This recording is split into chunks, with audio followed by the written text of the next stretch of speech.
Have you ever felt kinda adrift? Like you're missing the instruction manual for life? Well, today we're diving into this really powerful idea that says the manual isn't missing at all. We've just forgotten which shelf it's on. We're going to explore how we lost our connection to our elders, and a really practical way to get it back, using a mix of tribal, spiritual, and psychological wisdom. Okay, let's just jump right into the main conflict here. On one side, you've got our modern culture, which pretty much treats aging like a problem, a bug in the software that needs to be fixed or, hidden. But on the other side, there's this ancient tribal view that sees an elder as something completely different, a living library, a walking, talking collection of priceless knowledge. And that one single contrast, it explains so much about the anxiety we all feel today. So let's unpack that modern view first. A bug in the software. It's this idea that getting older is basically a failure of the system.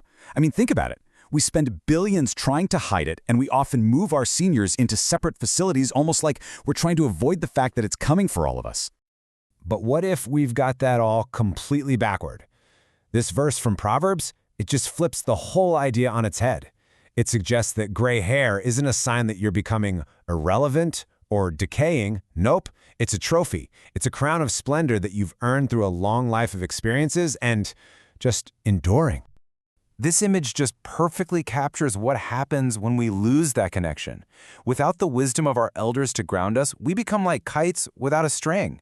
We're just drifting, anxious, a little terrified of the future because we don't have that anchor to our past.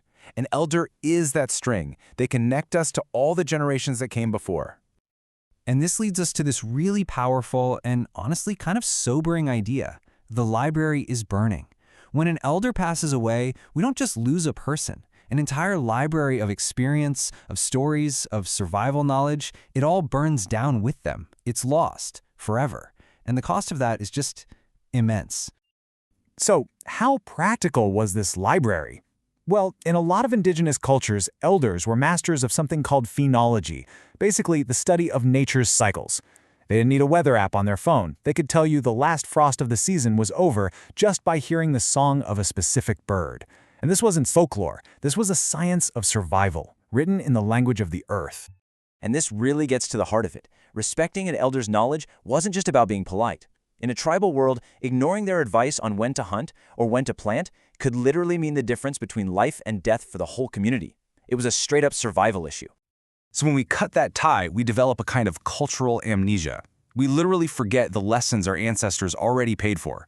You see it playing out all over the place. Financial markets making the same mistakes over and over, or societies fighting the same battles their grandparents fought.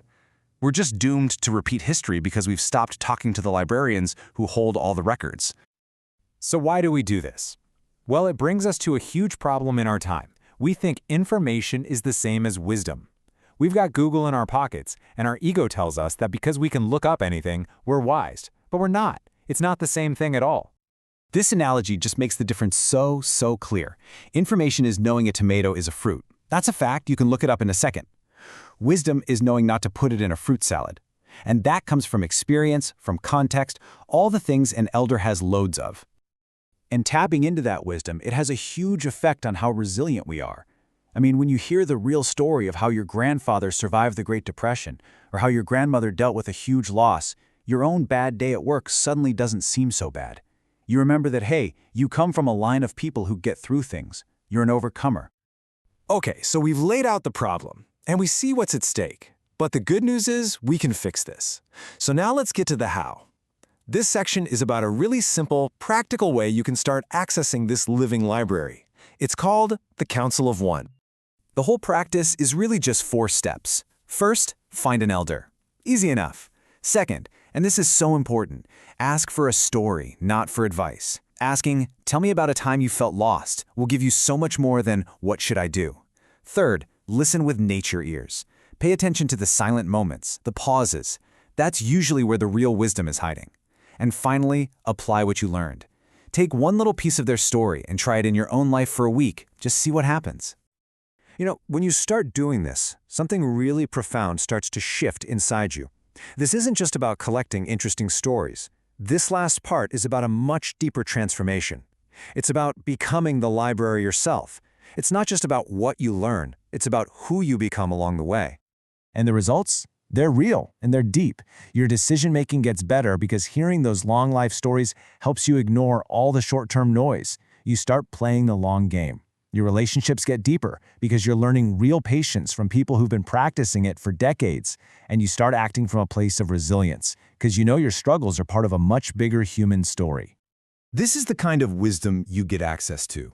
A 92-year-old woman once said, "The storm doesn't go away, you just get better at dancing in the rain." Wow. I mean, that's not some cheesy line from a greeting card. That is wisdom that was forged in the fire of a long, real life. It's a truth you just can't Google. And this brings us to the ultimate point of all of this.